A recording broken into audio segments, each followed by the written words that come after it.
Michael, difficult day for your team. How would you sum it up? I suppose the manner was a little bit difficult in terms of look, I take full responsibility for the goal we conceded.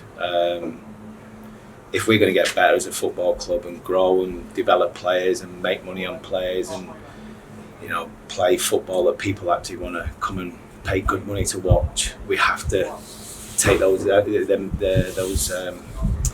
sort of risks at time with the ball. And a lot of the time it was good. A lot of the time it paid off. Certainly in our defensive, to the build, to the creative part of the pitch, we just struggled a little bit in that sort of creative last third, and a few sort of crosses, over hit, under hit, people taking an extra touch of the ball. Obviously had a couple of big chances. Lucas was the biggest in front of goal, but when you're a little bit sort of down, confidence is a little bit low, a little bit tentative, they're the type of things that can happen. Yeah, it's a frustrating goal to concede, isn't it? So late in the game. Did you think he was going to peter out to a 0-0 draw at that stage?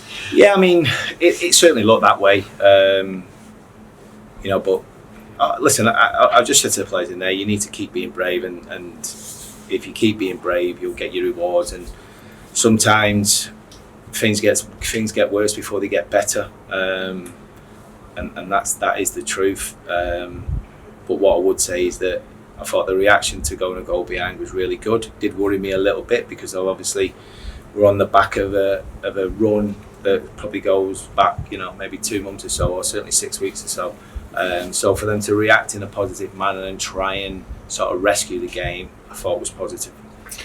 How difficult is it for you as a head coach coming in to trying to get your ideas across a different way? You're asking the players to play out from the back. How difficult is it for you to try and ask the players to do that and for the players to take that on board? Well, it's difficult in terms of the time frame, but I do believe that over a period of time, that we will sort of not just get it right, but do it a little bit quicker than what we're doing at the minute, be more efficient with the ball than we are at this moment in time. And when we do and we can move teams, I believe that we'll get success from it, I really do. Taylor Perry and Luca Hall, you sent them on together 10 minutes or so into the second half. Did things pick up then for a spell? They were both heavily involved, wanted the ball and saw plenty of it. Yeah, I think they did. Yeah, I think they both had a positive mark on the game. It was important to try and get fresh legs on the pitch as well. Obviously, it's been a taxing week for the players. We are lacking a few options, due to 1 or 2 injuries, and trying to sort of change the shape at times, thinking about personnel and how it can make us better and how it can make us stronger in certain periods of the game. It's difficult at times, I've got to say, but they were decent. They responded well. Even when we went to a back four in the last sort of 10 minutes, all of a sudden, they felt comfortable because obviously they've been dealing with the ball all day. It's your first home game in charge, of course. Shrewsbury haven't actually scored in their last 5 home matches now. How tough is it to get this team creating more chances and carrying more of a threat in the final third?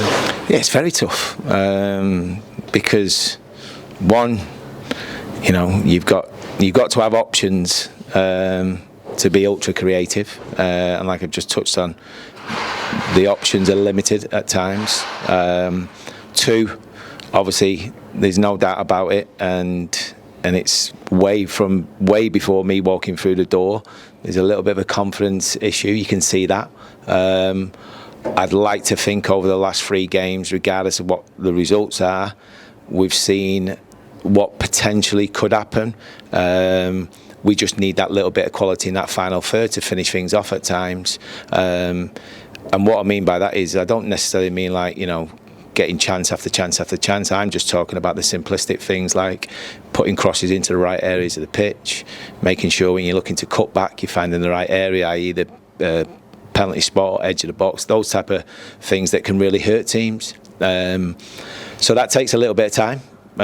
We haven't got loads of time because the games are coming pretty fast. But you know, listen, I'm a big believer that is the right way to play football, and whether, you know, people want to stick with it or not, I can't control it, but I know they will in there. In some ways, do you welcome having another game so quickly? Reading come here on Tuesday. It's No, going well. absolutely not. No, I'd like a full week in between every single game because we work with the players more, but that isn't the case. So, and I knew that before I walked through the door. But you know, it's one of them where when I sort of looked at a lot of the stats on Thursday afternoon, I was sat there in my office.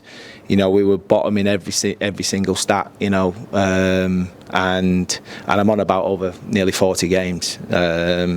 So there's an improvement, and the type of improvements that people want are probably not doable.